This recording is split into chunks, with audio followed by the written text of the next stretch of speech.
Ladies and gentlemen, please notice that exits are conveniently located at the front and rear of this auditorium. When leaving the theater, we suggest that the exit at the front of the auditorium will allow you easier access to the parking areas. Thank you. Hi, I'm Mike Butler. And I'm Mike Field. And welcome to Forgotten Cinema Lead Up. Each episode, we highlight a film from a popular series and follow it all the way to its most recent release. We'll discuss what we love about the movie or maybe don't love about it, but we'll always recommend you revisit it, even the not so good ones. Let's get started. What's going on? Oh, do you want me to do it? I can do it. No, another one. You want to do the five chord? No. As you know, I was I didn't know what to do with myself. I was on that lockdown and I was flabbergasted. Games just weren't making my mind calm down. It was racing. And then I finally got a mystery. I got invited to go to this island from this rich man. All right, I'm done with the accent. I had to, turns out I wasn't invited, but it was his murder mystery party. And he said I could stay because who doesn't want the world's preeminent private detective to help solve his murder case? That he was pretty excited about how he set it up. Him and his disruptor buddies, who all seem to really just not really like each other or him, and just really like him because he's got a lot of money that he gives them. And, like all rich people. And so I noticed something was afoot pretty much right off the bat. And I'm pretty sure that one of his friends wants to murder him or is holding something against him. And there might be something to his ex-business partner who's on the island who I might be working with to try to solve another murder. And all in all, this is a convoluted vacation on the Glass Onion Island. Convoluted. Interesting. That's right. We are doing Glass Onion, the sequel to Knives Out. We obviously did Knives Out in our first lead up for this. This one is our second lead up. Obviously now showing is on the horizon, which is this weekend. For what film? Wake Up Dead Man. Yeah, right? I got it. I'm actually pretty excited. Not excited, but interested. Oh, cool. Something's coming out this weekend. I mean, I know it's a Netflix film, so it's not like it's a new release in the theater. And then I found out that The Running Man is coming out in digital in a couple weeks. So I was like, all right, sweet. Anyways, I don't know why I'm jumping to that, but anyways, we are doing Glass Onion. So let's get into the facts and we'll get into our discussion. I'm not going to call it Glass Onion and Knives Out Mystery because Rian Johnson doesn't like that. And I don't like the subtitle either. So we're not going to call it that. It's just Glass Onion. And that has a runtime of 139 minutes.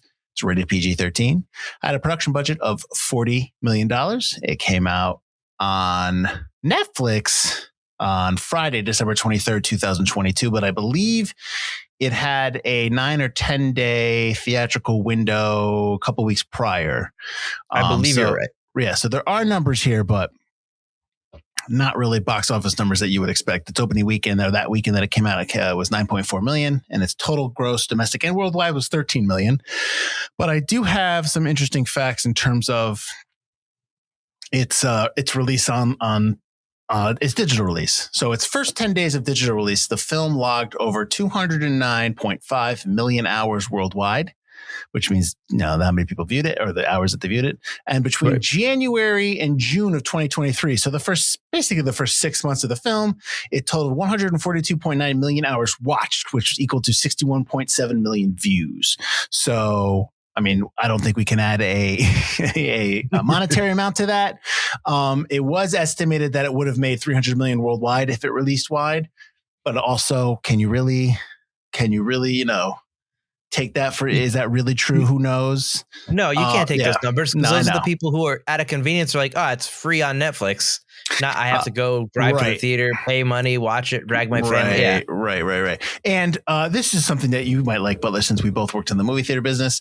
Netflix did the limited theatrical release that they did. They agreed to a 60-40 split in favor of theaters, which is very rare because usually opening weekend, the initial split favors the studios. And as it goes is so basically back in the day, which is probably like the 90s, before way before streaming, a movie that lasted longer in the theater was something that movie theaters wanted because it did well. So they made more money off of it. So the split shifted to movie theaters for a movie the longer it was out. So movies like The Sixth Sense, movies like My Big Fat Greek Wedding that were in theaters forever, they really brought the money in terms of the box office take. So that's why you see so much hype around films when they come out theatrically opening weekend, because the studios are making the most money that weekend, and then they're pulled immediately so that they can go straight to DVD and digital and Blu-ray, because studios make a much more of a take from that digital release. Just a little inside knowledge. I'm sure people who listen to this show probably already know this, so I'm just figure, I don't know, maybe I'm just flexing here, which I shouldn't be, so I apologize. Production company was Netflix, and obviously they distribute it like we talked about. Another production company was T Street. This film, let's go to the box office for those weekends. So let's go to the 16th of December. You had a wide release in the theater of Avatar, The Way of the Water. Butler has not yet seen this film. I was actually talking about this film to my son yesterday because I told him that he might like the Avatar films because Fire and Ash is obviously coming out soon. So we were kind of talking about that the other day. He just watched, what did he just watch? He watched Pacific Rim, which he really liked, to the point where he's getting Jaegers for Christmas. He asked for them. But he did not like Pacific Rim Uprising. He's like, it's garbage. I go, it is garbage. Man, with taste. So he wants to watch Real Steel, which I told him, so I said, I think he'd like that. And he watched something else that he likes. So he's kind of digging into a lot of the movies. I was trying to get him to watch the Star Trek films, but there's so many. It's really difficult for me to be like, watch this one. Probably watch really that like one. 2009. He'd probably like the reboot. He's seen it. He's seen it when I've watched it, but I kind of want him to start from the beginning. I kind of want him to watch the old ones, the motion picture, and then Wrath of Khan and all that stuff. Maybe start him with Wrath of Khan. No, we got to start with the beginning. Lest he falls asleep during the motion picture. All right. So anyway, let's go to the Wednesday, the 21st. Before this, when Glass Onion was out on Netflix, you had in the theaters Puss in Boots: The Last Wish. That was a wide release. Actually, I think I saw that one. It's not bad. It's better than the second one. Second one was The 23rd in the theaters when this movie's on Netflix. What's in the theaters competing against it? You had Whitney Houston, I Want to Dance with Somebody, and Babylon, and you had limited releases of Women Talking and Living. I've actually seen all four of those films. Did you see any of those? You see the Whitney Houston one? Yeah, I don't remember what. I saw the Whitney Houston one and Babylon. I don't know the other two, Women Talking and So the other. I don't remember those. Living is with Bill Nye. It takes place in the 50s. It's got something to do with his life, and he's like, I've seen it, and I can't sit here and tell you exactly what's happening. It's really good. Women Talking is the film that takes place. I don't want to say it's on a Puritan farm, but it takes place in the past, obviously on a maybe an Amish farm, where these women are simply just talking because a man has assaulted one of their own, and they're trying to decide his fate or what they're going to do. And it's actually it's really good. And it's like a play. So it's basically a play, and there's a lot of people in it, and they're just trying to decide what they're going to do in terms of like how to address the situation that happened within their community. So it's a good film. I recommend it. And then the week after the 30th, you had a limited release of A Man Called Otto, which we've talked about on the show before, which I've also told you to watch. I think Tom Hanks is really good in that. It's underrated. That's Tom Hanks film. That's another direct to streamer though, right? It was, yeah. We are definitely in the direct to digital, direct to streaming world right now. Post pandemic. Excuse me. You could beep it out if you need to, Butler. This film was written and directed by Rian Johnson, just like First Knives Out. Do you want me to go through his credits? Because we've already talked about him. Should I just go from it last week? Last Jedi, Looper, Brick. Yeah, Brick, nice. Brothers Bloom. Same cinematographer, Steve Yedlin from the first one, San Andreas, 2013 Carrie. Composer Nathan Johnson, same. He's the cousin of Rian Johnson. He's Don John and Kill the Messenger. Same editor, Bob Duxey, who's done the 1999 Mummy.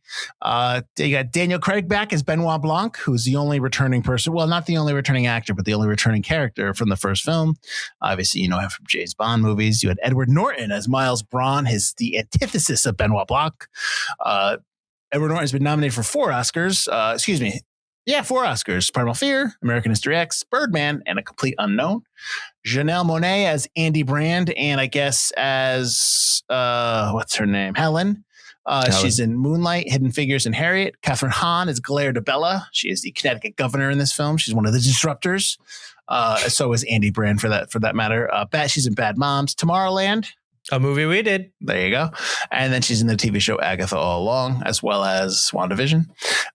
Leslie Odom Jr. as Lionel Toussaint, who is another disruptor who runs one of Miles' companies. He's nominated for an Oscar for One Night in Miami.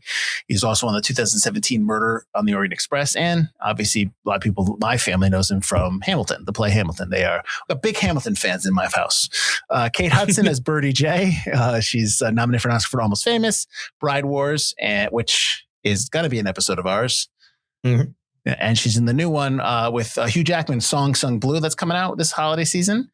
Dave Bautista as Duke from the Guardians of the Galaxy, Blade Runner 2049. And then you have like Jessica Henwick as Peg, who is Birdie J's assistant. She's in the TV show Iron Fist. Apologies. She's also in I'm Danny Rand. Love of Monsters. And then Madeline Klein as Whiskey, who is Duke's girlfriend. She's in the TV show Outer Banks and a movie Boy Erased. And then you have a bunch of other people in there that we can kind of go through if we want to. Ethan Hawke's in there for a little bit. Hugh Grant's in there. We discover that Benoit Blanc is actually is gay and is in a relationship. Hugh Grant plays Philip, Philip is his husband or boyfriend. They don't really say, but obviously a significant other. And then you have Noah Sagan, who's from the first film, as he was the marshal. He's the guy that plays Daryl. When he's just walking around. He's like, "Hey, I'm Daryl." Oh, Yeah. okay. He's in all the Ryan Johnson stuff. So I didn't even recognize him. So is what's his face? Joseph Gordon-Levitt. He plays the voice of the Dong. I didn't know that until I looked at the trivia, and I was like, "Really? Yeah." Who was he in Knives Out then? I'd have to go back because I didn't know that. No, he's a voice on the on like the newscaster. He's doing the newscasting voice, I believe. Oh, okay. Yeah. All right. So if you remember what we talked about in the last film, I think we kind of hinted like, this is my second time watching this. I didn't really ever go back to it. So it was really cool to see it again and to kind of like look at it through different eyes. I don't know how if you're coming at it from a second viewing, if this is a second viewing for you. This is a first viewing for me. You've never seen this film. I thought I did. And I was like, I don't think I did. Interesting. I know I wanted to see it in theaters and we were like crazy busy. I don't remember what else came out. I just told you. You say what came out, but or we only had it for like a week and it went away or something like that, where I didn't get a chance to see it. So I was I'll catch it on Netflix, and you know how I feel about Netflix. Yeah, I know. To be fair, I didn't give you the November movies, but we can maybe later, if we have time, we can get into that. I can try to find the. I mean, if that was Spider-Man, then that was it. Then it was just Spider-Man. Was Spider-Man. All right. Well, then I guess give me some initial thoughts. Then the return of Benoit Blanc, a new story. Let me know what you're thinking. Oh, fun fact. I still only like one Rian Johnson movie. Oh boy, you don't like this film? Interesting. I don't think this movie knows what the hell it is. No, I don't like this film. The acting is great. The cinematography looks good. This movie is kind of, compared to Knives Out, especially watching it right after Knives Out, I gotta say this is kind of garbage to me. I am not a fan of this film. And again, maybe I need a second viewing because it's not really a mystery. And maybe if I watch it without that lens, I might like it better. But man, this movie's just not very good. Like, I'm not interested in the characters. Until toward the over halfway through the movie, I don't have a character I can latch onto. You can latch onto Marta right away. She's a good person. She's a good person. I don't know anybody here who's a decent person. They all suck. And Andy seems all stuck up and kind of mysterious. And so she's hard to latch onto. And you don't know she's Helen until halfway through the film. And it's so contrived. And the flashback is like, oh, let's do that flashback reveal thing like we did in the first Knives Out. You did it in the first Knives Out. Change it up. And there's no mystery to solve. There's no real comeuppance. And it's so ridiculous compared to whereas the first one I feel like is like on a clue board, but it's somewhat within a real world, even though they're rich people. This is such snooty, highfalutin rich people. And you talk about, I'm just throwing stuff out there because it's just like a mass of what I don't like. You talk about in the last one, and maybe this is where we can go first. So I'm sure this is probably one of your notes. That social commentary that they were doing in the first one. You were not a big fan of that because you thought it didn't go anywhere within the plot of the film. Right. This one is just, and I love Knives Out. This one just has so much of it that just it's magnified by 1,000 times. Stuff about the lockdown and masking up and gotta say it's first of all, this movie came out in 2022. The pandemic was pretty much that part of it was over by then. He wrote this during the pandemic, so that's probably I understand that. Yeah. And he's probably like, "Oh, this is clever." It's but you're sticking it in such a specific moment in time that it no longer like I could watch Knives Out and it's today. It's last year. It's 6 months from now. It's whenever. I can't that's a small period of time. And they're making so much commentary and so much. It's like it's 2 years removed. It's like someone trying to make a joke about it now, about masking procedures and all that kind of. It's like you're too late to the game. And I get that he wrote it then, but he stuck himself in a place where it no longer had as much relevance as I think he thinks it did. And now that it's aged even further from that, it really doesn't. And the other thing is.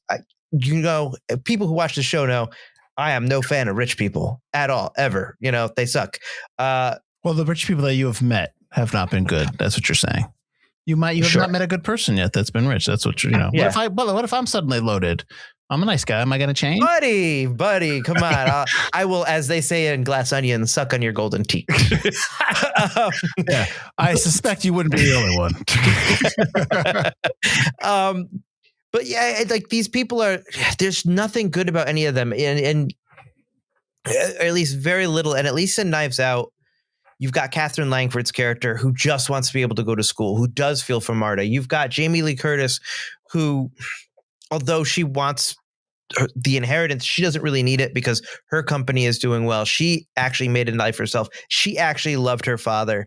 You've got some characters that aren't complete dicks. Well, you understand why they're the way they are. Like, yes, you understand Shannon's character. You understand why why Walter is the way he is. Yeah, he doesn't like that he's like this, but he is like this because of the way. Yes, exactly. Because his father never let him. Yeah, right. And it's just like Dave Bautista is just this, which. He's a video game nerd. Like no way. Unless you're gonna flash me back. No, I don't think video game guy. That's how he started. On Twitch, yeah, but he's turned into like alt-right. He's turned into like manly machismo kind of stuff. Like, that's his thing now. Sure. I don't know if I buy that, but he's irredeemably douchey, and he's selling his girlfriend to, oh God, what's Edward Norton's character's name? Miles. Oh yeah, I need the cast list up. Miles Braun. Yeah, Miles. He's like watching. Oh, just do it one more time, baby, so I can get in. Like, it's just. Everyone's so irredeemable. And like, I guess the only one who's not is like Helen. And the only reason we feel bad for Helen is because her sister's dead, but we don't really know anything about Helen. Birdie is awful, although she's got some funny lines. Well, Kate Hudson plays her well. She does. Lionel is such a coward, and he's irredeemable because he knows how explosive and deadly the hydrogen power is that Claire. Miles is Claire is going to go into the world. He's like, okay with that. Claire is just, your typical, do whatever the person paying your political fund kind of politician is. Peg is okay, but she just cares about herself. And Whiskey, turns out she's kind of smart, but she's doing it all for like there's no redeemable character in here. It's really hard for me to latch on to anybody. So let's focus on the characters right now. You went through all of them. You have the only character that we can connect to as an audience is Benoit Blanc, because we know Benoit Blanc from Knives Out, and he's the guy that's solving the case. But Johnson himself has said and stipulated, and I'm sure the next film will be the same way, that Benoit Blanc is never the main character in the movies. He's right, and he shouldn't be. Right. So even though we can have an affinity towards him, he's not the one we're supposed to. We're supposed to, in this film, have an affinity towards Helen / Andy. But you're right. It comes late. It's tough to you kind of don't really understand what's happening until an hour in when they do the flashback. And yes, it's a contrivance. Yes, it's a a plot device. I get it. But I mean, that's the person that's set up and you already laid it out. And the biggest difference between the characters in this one and the last one, but let's focus on this right now, is that they are not good people. They are not as smart as and that's the whole joke. The whole joke that Miles is brilliant. It's not. He's stupid. You have that huge speech where Benoit Blanc is like, no, it's just dumb. Like that whole thing. Like, yeah. He's not smart, and his friends are not smart either. The only intelligent person there, it was Andy, and Miles killed her. So it's just, I kind of go back to, and I've referenced this before in the show, is The Terminal. I love The Terminal as the movie, the Steven Spielberg film, but I've always said this, and I've said this to you, I think, and I've always said this, that The Terminal is one of the movies of Spielberg's that he put the message of The Terminal ahead of the story. That he did The Terminal because he wanted to do a love letter to America after 9/11. It was a couple years after 9/11. And that's why, and so he wanted to do this film to kind of like just express his love for America. And that's great. But that took precedence over the story being told. So while I still love The Terminal, its story was not as strong. I think the same thing holds true here, more so than it did in the first movie. Like this film, Johnson is focused on making a comment about the wealthy, making a comment about these group of people, making a comment about, life in COVID during COVID, so much to the point that while there is there is some meat to the bone in terms of the plot and the story, it's not as strong, and preference is given to the characters and what he's trying to say there. And that's just a choice. That's just a choice, a preference. Unfortunately, but I mean, I understand what you're saying. I'm not as down on the film as you are.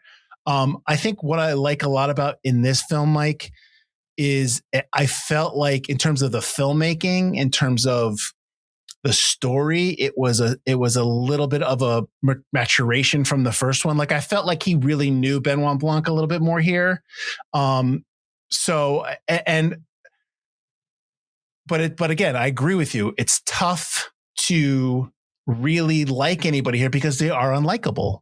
They're none of the, like at the end of the film, when they start lying for they start lying for Helen. They're like, oh wait, I saw. It's like, you guys are just repeating the same stupid betrayal you did in the beginning of the film when you turned on Andy. Now you're turning on Miles.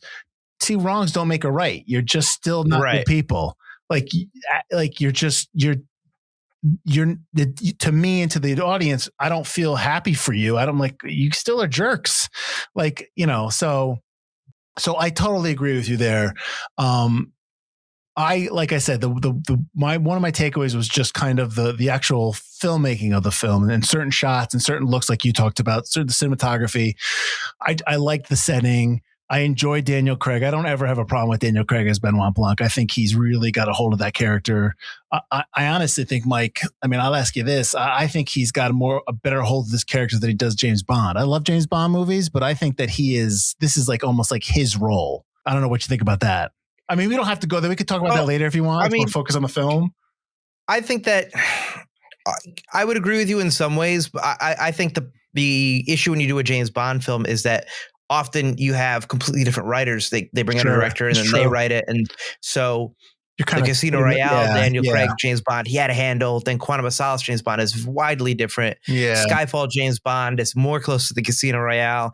Even Spectre, James Bond, even though I don't like Spectre. And then it changes, but yeah, we've talked about you need that one coherent writer. Right. No. I hear you. I agree with that because you're putting a lot of emphasis on Daniel Craig to carry that Bond character over and over and over again. And while he is great, he needs help there. I understand what you're saying. But we have said this before. Casino Royale is not just a great James Bond film; it's a great film. Like that's a great movie. Yeah. You know what I mean? It's a perfect film in my opinion. Yes. Whoa. Yeah. But yeah, I can get behind that. It's just such a strong. But anyways, we're talking about Glass Onion. I think that you're absolutely right. Which also, ironically enough, is one of the reasons Rian Johnson's Last Jedi fails. Is as much as I absolutely loathe that movie, I never put the blame. I put a lot of the blame on Rian Johnson. I do, because I don't think he wrote a Star Wars movie for Star Wars fans, which is not what you should do for a mainline Star Wars film. But he was given part 2 of a story that didn't have a beginning. He didn't really know the beginning and he didn't really know the end. And he's just like, write this. Yeah. And you have to have those characters need to be you. You need to be those characters. George Lucas might not have written by himself all three of the original trilogy, but he had a hand in it. Every single one, and wrote the stories because he knew the characters. Rian Johnson knows Benoit. And he even said, will the fourth one come out? If I like what I want to do with They're Benoit, already working on it. That's his baby. Yeah. But like that, yeah. So I 100% agree with you. I do think so, but I think that's not the onus. There isn't on Daniel Craig 100%. Oh no, and plus he's got more meat to chew in this one because while he's not the main character, he's pretty much the main character in The Glass Onion. I think. Well, he's only because that heel turn doesn't happen until like halfway through. And we follow him when he's like stumbling, trying to smoke a cigar, and stuff like that. And he's fine, and like everything's going off, and we're still kind of following him. You know what? He is the main character in that first hour, and then the second hour comes in, and it's Helen, and it's kind of a little like Psycho in terms of like when they have that shift in that film, and maybe that's what. I feel a lot of the notes that I read between these two movies. Johnson takes a lot of inspiration from older films, which I can appreciate, but sure. I think a lot of that's probably where that's coming from. I don't know. I mean, I don't know where I am in terms of like. I would say this: if a movie comes out, like Wake Up Dead Man, like a Knives Out film, I'm not interested in seeing the film because Rian Johnson wrote and directed it. I'm interested in seeing the film because it's a murder mystery, the genre and the plot. I do appreciate that Johnson has a lot of inspiration from older murder mystery films, some films that I had never heard of that I want to go back and watch. So that stuff is cool, but I would never say that I'm like, oh man, he's got a new movie coming out. Oh, let's check it out. I'm not really there as I am with like other directors and writers. So I will say that. All right. So we both in agreement that the characters are they're not great people. Yeah, thumbs down. Right. Well, I know you kind of like word vomited a bunch of other stuff. What else do you want to talk about in terms of like what really kind of stood out for you? Well, you talk about you really like the setting, and while I like the setting, I found it to be a little too like the first one is rustic. It's real, even though it's like a clue board. This one is. While that mansion is cool looking, it's so unrealistic. It kind of pulled me out. I don't know. I get where he's going. It's more like a Bond villain mansion. That's kind of the theme going on. But you don't really have a lot of. You kind of get a sense of the area. You get in the Glass Onion in the his office, and then the downstairs, that one big room that they're in primarily for most of the film, which is the dining room / living room, which is a cool looking room, but it's really just one room. And then you get a couple stuff outside, and then you get on the stairs, and then you get a couple stuff in their rooms. But yeah, you don't really. It's not. Again, it's if we don't like the characters, if we don't like Miles as somebody who's douchey, we're not going to like his douchey place. I mean, we're definitely not going to, be enamored with his room of just glass figurines that, so stuff, which we could talk about that scene later. What I want to talk about, because we're talking about the setup. I thought in comparison to the first film, my biggest issue, one of the issues we talked about in the first one was that the exposition is just exposition. We just start off with all these interviews and it's just like, you know what I mean? It felt, and then it was like the big walk around around the mansion and then just talking about like everything. So I get it. You need that. I thought this film did a better job of setting all that up. I know there's exposition in there, but this film, it felt like we were learning as Benoit was learning. So like I felt like it did a better job in terms of just like what, like the characters on the pier when we meet them all. I thought that was interesting. I liked that. I liked how we met them, how they're trying to open the puzzle box up and you kind of get a sense of who they are. I mean, I did like that. I like the puzzle box scene. Yeah, but we should have known from the jump that they weren't smart because they couldn't even figure out the puzzle box. They couldn't, like, even the guy, Toussaint, who ran his Alpha, his R&D for Alpha, he can't even figure it out. And like, I thought he would be the smartest one. so it's Duke's mom that's figuring it all out. So I just, it's a stereogram. Shut up, Ma. Yeah, and so we should have just known from the jump that they weren't what they're pretending to be. Right. But I did think that the movie did a good job of setting all them up in terms of giving them actions, interacting with each other. I felt there was a lot more show don't tell than this one than it was in the first one. And I don't want to keep comparing the first two films because that's kind of like, we shouldn't do that. We should just kind of like just focus on this. Why not? See, I disagree. I like that starting with the interview and Knives Out because it's like I'm helping Benoit solve a murder. I don't know what I'm doing in the second one until over an hour in, and it's just kind of gets tedious of like, I'm sick of these douchebags. Can one of them die already? Who's going to die? Like, what's happening? What's the murder? And it was a little too much for me for too long. I feel like if we could set up the murder a little quicker, I'd have been maybe a little bit better with that setup. The stuff with the Mona Lisa, I mean, I know, you know what, Mike, that probably is the Mona Lisa stuff, the Jeremy Renner hot sauce, the stuff between Duke and Whiskey and Miles, the clear, there's a lot of extra stuff in this film.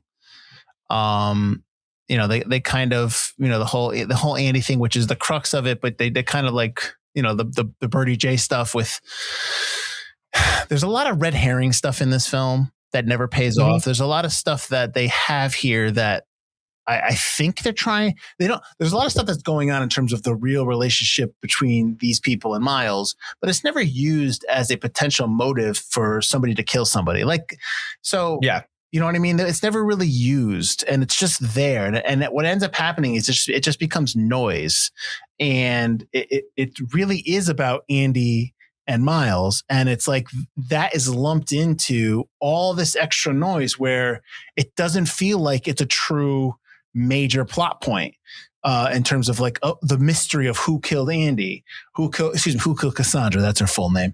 Who killed Cassandra? It's just kind of like, oh, and then there's this thing, but we just talked about 5 to 10 other potential motives or potential red herrings and potential just kind of situations where these could potentially be major plot points, but they're not. They're just presented. They're kind of explained a little, and then they're just laid there. They're left there. Go ahead. Well, I feel like they're red herrings because their motives to kill Miles, and you're waiting for Miles to die. You're waiting for Miles to die. It ends up being Duke is the first one to die, and even that's a red herring because it's really about solving Andy's murder, and it's wasting our time. And so it's all these motives that you're just like, oh, that's why Miles is going to die, and it doesn't. And the shock of Miles not dying isn't a big enough twist where I'm just like, okay, I'm glad you wasted my time for over an hour setting all this other stuff up with this background of like why all these other characters might want to kill Miles, characters who I do not like. Yeah. Yeah. It's tough when you want to do like, and when you create a story that you have characters you can't latch onto, and the character that you're trying to latch onto, you only really kind of understand an hour in. It is difficult to expect an audience to really stay with you. It's one thing to have a long first act and second act that's laying the groundwork. And then once you hit the ground, like once the action starts, it doesn't stop. But that beginning is where you have to have the audience fall in love with your characters. I get it. Rules are made to be broken. You're trying to do something different. That's fine. But again, this is the consequence. If it doesn't hit, if it doesn't really pay off, then this is what you get. You get somebody like you who hates it. You get somebody like me that just has a lot of questions. Like I remember the movie Gone Girl. I read the book, and in the book, the book flips perspectives, and so does the movie in the middle. But that was that. And I'm not comparing them because there's a lot of different factors between those two movies. But that second film, Gone Girl, it's really successful and it does it well. So it pays it off. This one, I just don't think it pays it off. Right. I agree. And I also agree with your Gone Girl take. Gone Girl is really good. It is. And I think I told you this. I remember when I read Gone Girl, I was like, oh, Ben Affleck. This is like a Ben Affleck role. He'd be perfect at this. And then when the casting, I was like, oh, man, make me the casting agent. Oh, and he was great. It was just perfect. It was a perfect Ben Affleck role. So I'm glad that he got it. I don't know why we're on Gone Girl now. You know what? I'll give you some reviews. I really love this, Butler. Of course. Owen Gleiberman, who's now with Variety apparently, praised the film as a bigger, showier, even more elaborately multifaceted shell game mystery than the first film. Elaborate doesn't mean good, dude. Yeah, you know what? It's. I think that yes, there's a lot of bells and whistles and a lot of pomp and circumstance that you often get with wealthy people. But at the meat of it, I think you're right. It's just kind of. Is just dumb. Clay Cockrell, who this is not a review. This is just a comment from Clay Cockrell, who was a therapist for rich people, and he's writing in The Guardian. He says that the film illustrated how the very rich could not trust either their pre-wealth friends or new friends, as he had seen in real life. So he was saying that this film kind of like highlights that. Which I don't know if it's about trust. I don't know if it's about trust. I think it's more about they just don't care about people that are not, hyping them up or, what I mean? Especially with Miles. So, Miles is just, go ahead. Well, I also think it's about like, they're not really your friends. It's like, are they your friends? And they're not. Although I don't think Miles really cares. He just wants to become richer and more successful. I'd be named in the same breath as Mona Lisa or whatever. Yeah. But but those friends aren't his friends. They just want the money. They want the power that he gives them. Yeah. And so those are old friends, and any new friend would be the same way. They just like his shiny stuff and like him because he's rich. It's like, how could you ever, you would have to do some elaborate thing where you fake losing all your money and pretend to be destitute and ask them to like crash at their place or like, I lost it all. And then you could tell if they're your friends. And that would be so elaborate. It would be like in Popstar where he puts the poop in the pancakes. You're the only one honest. You're the only one who didn't like the pancakes. or like Greedy with Kirk Douglas when he's like, I don't want to stay here. Yeah. Which is a movie we did.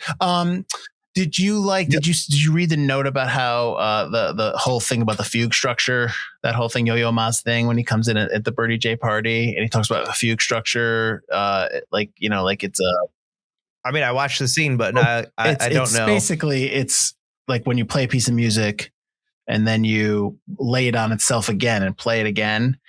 So you play one, then you take it and double it, put it creates a new sound. So it doesn't it's not the same. So it's a more beautiful sound. So that speech is meant to highlight the film structure, which is you have the first hour of the story, then you lay the second hour of the story on it, and it's a completely different new one. That's why that's the justification for the switch in the middle. So I don't know if you kind of like looking for at the story from a different angle. So I throw that out there for you. I mean, that's cool. Did you see how much Netflix paid for this film? I want to say that they paid Rian Johnson got $60 something million, or maybe it was even more than that. $469 million for this movie and the next one. And Daniel Craig, I knew there was a 60 Daniel something. Craig is being paid $100 million for both films. So for this film and the next film, he's getting $100 million. Well, before taxes.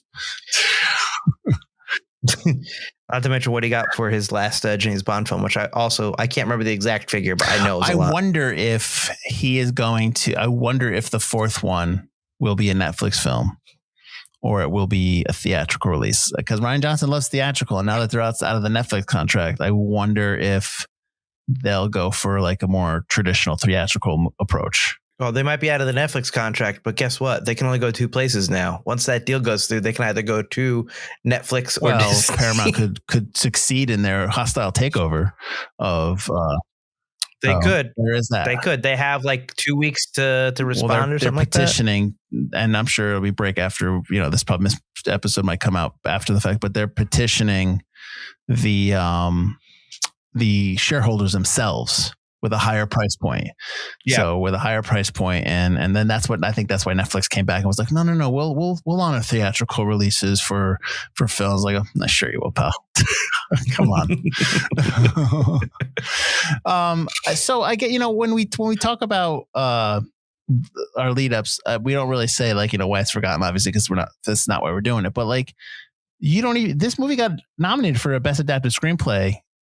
Just like the first one. And I know we had that argument in the first one where I was like, it's funny because we're on opposite sides of this. Not as much, but we are on opposite sides a little bit. Right. But, and I still like both films, but I definitely completely agree with you in terms of they're not perfect. They're far from perfect. And there are things here that I can appreciate Daniel Craig's performance. Kate Hudson's performance, even like, Edward Norton as the buffoonish douche Miles Braun, like they're like but in terms of like this, right? But in terms of the parts are greater than the sum of the parts kind of thing. I think that's what we have here. I do think that when you compare the two films, the first film has a better story, has a more cohesive story, where this one is just kind of trying to say a lot of different things like we just talked about. But what was I going to ask you? I have no idea what I was going to ask you, dude. I just kind of completely lost it. Oh, whatever. Was it who you're going to recommend this to? Would you recommend this to other than people that have seen the first one? Because obviously you're going to tell them, we'll go see the second one. Right. Like, would you kind of suggest this film to other people? I don't know if you like Daniel Craig, yes, it's pretty to look at. The cinematography is nice. It's bright. I just don't know. It really puts itself, the whole pandemic aspect puts itself in a place. I don't think it's a good mystery film. I don't think there's a mystery to solve. I don't think Benoit's solving anything. I think we're just given a bunch of ideas and a bunch of Rian Johnson trying to say something, which is exactly why I absolutely hate The Last Jedi. And I think that that's something he's doing here, and he needs to get out of his own way. And I think he does in Knives Out. And I think Knives Out is phenomenal. And I don't understand why I don't like anything else he's done. And then he goes and makes Knives Out, which is so good. And then he kind of takes a dump on it again. Like, in my opinion, I just, if you really like Knives Out, watch this movie. It's still Benoit Blanc. It's still got stuff, but I can't. There's just no mystery here. If you're like last episode, we're like, if you like Agatha Christie novels, if you like Sherlock Holmes, if you like any of this kind of mystery stuff, Knives Out's a good, or Clue, or the Christopher Reeve one you were talking about, or Sleuth. I can't point to any of those and say Glass Onion, because it's not any of those films. It's kind of just wonky. It's a decent follow-up if you want to watch more Benoit Blanc. And I haven't seen a single trailer for Wake Up Dead Man on purpose. I want to go in fresh. I've seen screenshots. I've seen like the look of it. It looks darker, looks interesting. I'm excited for it because of how much I like Knives Out. But if I only kind of liked Knives Out, I would not be excited for Wake Up Dead Man. So there's not many people I would recommend Glass Onion to. I don't know. What about you? The Christopher Reeve movie you're talking about is Death Trap. Yes, that's you were talking about last week. Yeah. Because I think I would recommend watching both films. I mean, you should. I think there's enough in here to. I would be like this. I'd be like, yeah, it's got some funny lines. It's got some cool scenes. It looks great. I love the way it's shot. I didn't even bring this up in Knives Out, but in this film in Knives Out, they really use shadow really well. I love films that let their characters talk in shadow, that are not flipping out if everyone's face isn't perfectly lit. I don't need that. Life is, there are shadows in life, and let it rip. Who cares? Everything does not have to be perfectly lit. Elise was just showing me a TikTok with some cinematographer explaining why everyone thinks Wicked looks like trash, because it doesn't trust shadow. It doesn't want anything to do with shadow, because everybody's got to be lit perfectly, and why modern movies don't look good anymore. It was that because they make reason. Content. They don't make film. They don't tell stories. They're making content. Yep. That's the whole bit. Like, life is full of shadows, and I mean, yeah, we talk about it all the time. Like, if you have a great script and you have good sound, you're good. I mean, it doesn't matter I've seen plenty of like, we joke about movies how like, I can't see what's going on, like Alien vs Predator Requiem, which is just garbage.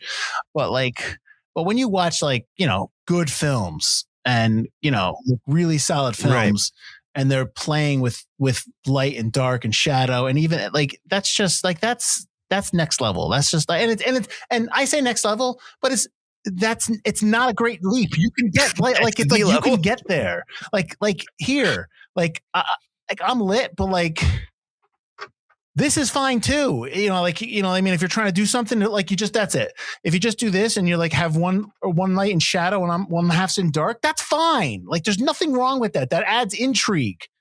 But anyways, this is different. Hold on. This is content. This isn't storytelling. But like if we were doing a movie like those movies that they do where they're all virtual and like we were shooting a scene, like I absolutely would like be lit differently. So yeah. So I really appreciate these two films in terms of the filmmaking, in terms of the confidence and the maturity that this, I think there's definitely a maturation from this film to the last film. I think there's really confidence behind the lens, maybe not on the page as much. I think there's a little lacking there, like we talked about, but, just straight up just filmmaking, I think it's definitely worth watching, even though like, you know, there are some things like, for instance, that pier that they use that he said they only built at low tide depth. So that's why you can't ever get there because it's a piece of shit. Because when they first get there and it just like pops up out of the water, it's like low tide don't work like that. Like stuff like that. I mean, that's just like, that's not how it works. So the stuff like little things like that, but whatever. That's just me being nitpicky. I am interested in, I've seen a trailer for the next one. So you know, it is what it is. I wanted to tell you two things. One, let me tell you what came out around the time that it came out in theaters. So it came out in theaters. Okay. On November 23rd, the limited release. And so you had the week before, you had The Menu in a limited release. You had a wide release of She Said. Then you had not much that week after that. Then you had the week it came out, you had Strange World, which is an action adventure. I think it's like an animated movie. Oh, the Disney film that failed. Yeah. You had Devotion. Failed. You had Bones and All, which is the Timothée Chalamet film. That's all. You had The Fabelmans that came out that week. Then after, you just had the next big film after it was not until December 2nd, maybe. You had Violent Night, which is a wide release. So not much. I mean, this is still, like I said, post Pandy, so you're not going to get a whole heck of a lot. I'm trying to see if there was another one that was wide that lasted long, but yeah. So you just had a lot of that. You had like Plane, Trains, and Automobiles re-release. So, and then the other note that I wanted to ask you about, did you see the note about Cain's Jawbone, this book from 1934? Did you see this note?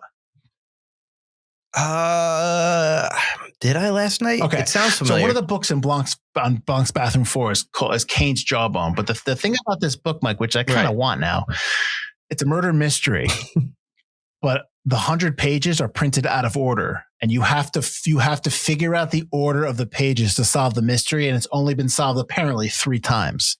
So you have to take the book, and like figure it out and solve it. Like you could put it together and you'll solve it, but it's the wrong solution. So you have to figure, like, there's only one way to do it.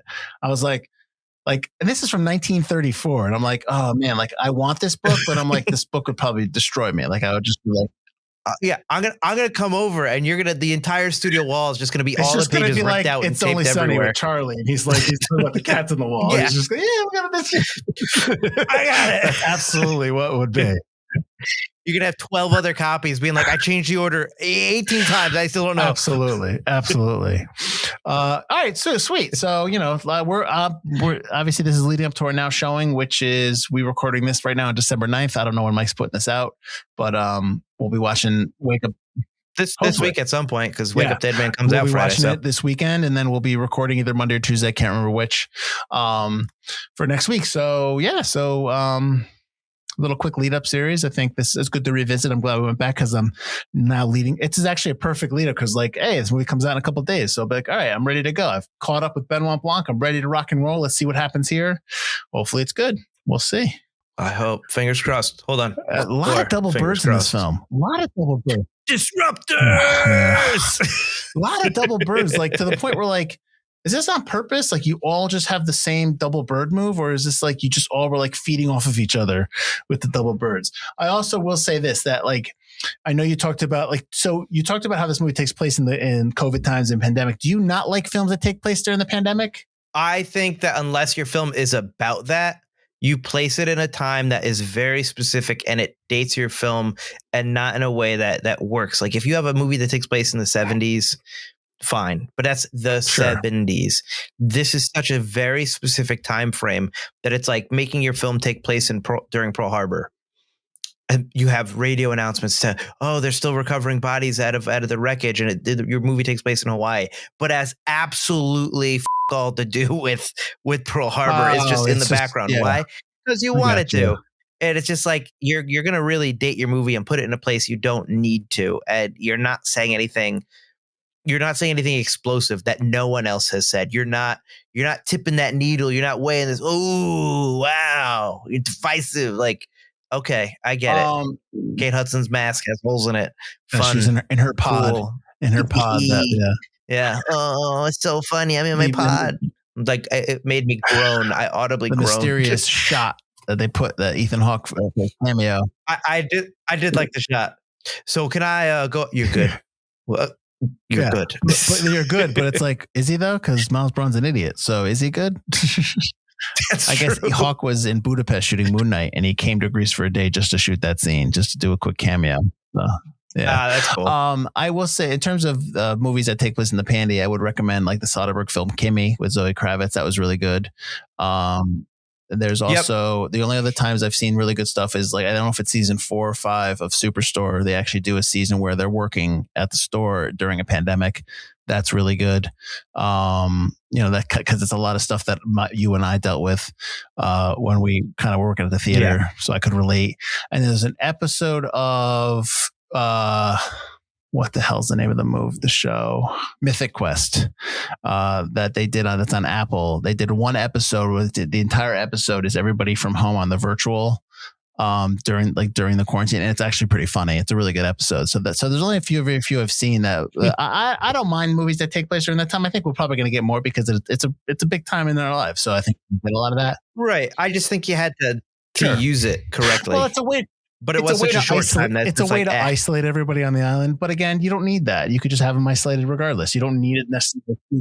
They're on an island. He was writing it during the time, so that's probably why. But I get it. I understand what you're saying. Absolutely makes sense. All right. If you don't have anything else to add, I think you could just let everyone know where they can find us. You can find us at ForgottenCinemaPodcast.com or wherever you get your podcast. We have a main show every Wednesday, Forgotten Cinema on YouTube, on podcast platforms. We talk about films that seem to be forgotten by audiences. It's quite a bit like this show. We go over the facts, what we think about the film, reviews, recommendations, why it was forgotten. We've got over 300 episodes of that bad boy, so check that out every Wednesday. I'm actually, as soon as I get off there, I'm editing this week's episode as we speak. We've got our other, like we said, we're leading up to a now showing. We've got tons of other now showings. We've got lead up series. We have Ghostbusters lead ups. We have the amazing Planet of the Apes trilogy, which I really like. I was actually just listening to that soundtrack while I was doing dishes. That's why it's popped in my head now. We got a ton of those. And if you go on our Patreon, we have our exclusive look back series where we look at big films and their impact on cinema. We have our Predators movie coming out this week where we talk about the Predator series. We've got a lot of those things. Go on our Patreon. Even if you join for free, you just get updates on what we've got coming out because we have a ton of content that we do. So check us out and check out our socials and check out our merch page, all that good stuff. And then obviously, our next now showing will be Wake Up Dead Man. Our next lead up, we're going to be doing the Scream series at the beginning of the year. So we'll be doing that. We'll be doing a now showing for The Rip. Obviously Scream 7. And then in March, I think we're doing The Bride and Project Hail Mary. So we've got a couple things lined up in terms of now showing. We probably need another lead up series in that the Scream series is long, which I just rewatched you, Mike. So I'm going to have to rewatch this again. So yeah.